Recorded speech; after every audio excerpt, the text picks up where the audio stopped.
Lovely to see you all here. I'm Emma Jones, as Carol said. I'm the National Trust Curator for Cornwall and for the best bits of Devon.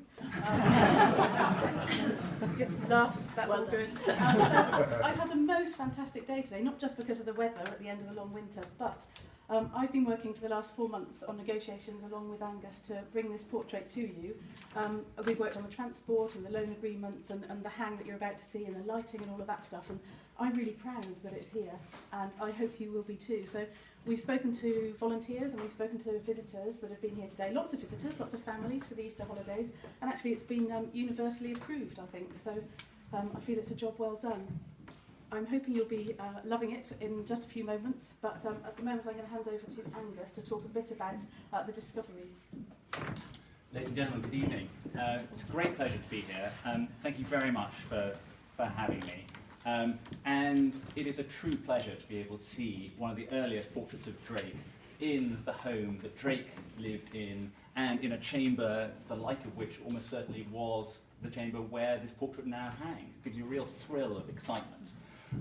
It gives me a thrill, having not been to Buckland Abbey before, to see many of these objects here related to Drake, including, as you'll see, sort of the Morian helmet, which relates to the portrait when you do finally see it in there. But most of all, it gives me a pleasure to see and to feel and experience all the excitement today, the passion, the knowledge that all of the volunteers, the staff, the National Trust enthusiasts have shown for this portrait, and I hope you will share that when you see it.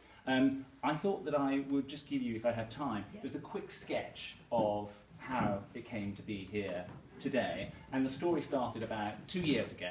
And a friend of mine in California phoned me up, and he said that he'd bought a portrait. And this friend would happily admit he doesn't know a great deal about pictures. He just has a good feeling for things, and he asked whether I thought it was interesting. And many of these stories start with instinct, actually. I mean, I have the great privilege in my life and job to be a sort of professional investigator of instinct. And sometimes one's right, and sometimes one's wrong. But it started with instinct. And I looked at the portrait, and I immediately knew it was from the Elizabethan era. I thought it was Drake, and certainly the portrait showed the same tightly curled hair, the hazel eyes, the physiognomic features that you would see in many other portraits of Drake, and that took me on a certain path. The next path was scientific analysis, and so we did X-rays, we did infrared, we did pigment analysis, many of the same techniques and investigations that you probably will be familiar with Rembrandt, that's also here downstairs, and that's now part of much of what goes on in investigating portraits. But then finally, the thing which clinched the identity as Drake was, whether you call them warts, skin tags, something else. I never thought that I would really ever talk to an audience about warts or skin tags. But given that I'm also writing a book on Oliver Cromwell, I seem to be slightly fixated on this aspect. Now, if you look at the known portraits of Sir Francis Drake, and when I say known, what I mean is those which were known to have been done during his lifetime, or endorsed by engravings and other empirical records. Drake had 2 warts or skin tags, one on the left-hand side of his nose and one on the bridge of his nose. And the portrait that you will see has this enormous, glaring wart on the middle of the bridge of his nose.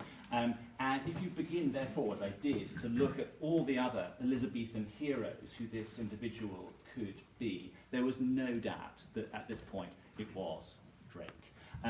Now, what happens at that point is any discovery is a collaborative affair. So I talk to the Tate, the National Portrait Gallery, the V&A, the National Trust, and I'll certainly never forget one of my academic colleagues' remarks about the furry swimming trunks that Drake happens to be wearing. You can make your own mind up when you go in there about his sartorial elegance or not.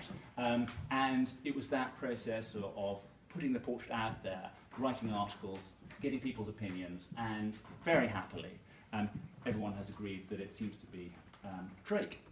Now, at that point, the question is, which era of Drake's life is it? Because you'll see the portrait shortly, doesn't have the globe. So, fascinatingly, this is, I think, and I think everyone else agrees, this is a portrait pre-circumnavigation of the globe. So, very late, 1570s, that's endorsed by the paint analysis and the scientific tests, making it one of the earliest oil portraits that have ever been recorded of Drake.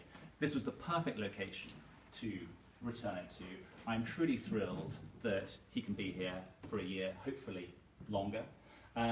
And I have never also had the opportunity of cutting a ribbon, which makes me feel thrilled as well. So, do I get to do that now? I think indeed. And I think